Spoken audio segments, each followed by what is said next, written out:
Hi guys, today we are going to be a botanist and study the inside of a flower. Wear your lab coats and let's head on to the lab. A flower consists of four whorls.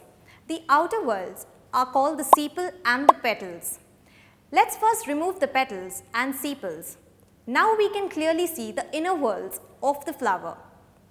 The inner whorls consist of the stamen, which is the male part, and the pistil, which is the female part.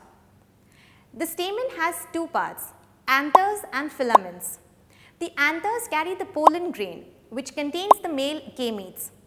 Anthers are held up by a thread-like part called a filament. The anthers are visible when the petals are open and the pollen grains are transported by wind, water or insects. The pistil has three parts, the stigma, style and the ovary. The stigma is the sticky surface at the top of the pistil. It traps and holds the pollen. The style is a tube-like structure that holds up the stigma. The style leads down to the ovary that contains the tiny bead-like structure called ovules.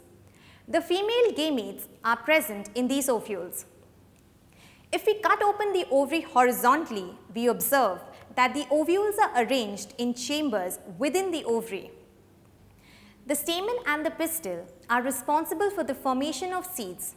During pollination, the pollen grain lands on the stigma and a thin tube called the pollen tube grows.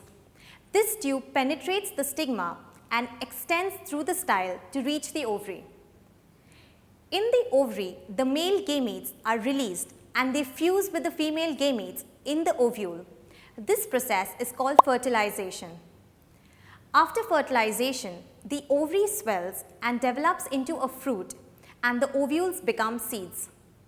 I had so much fun being a botanist today. I hope you had fun too. See you next time.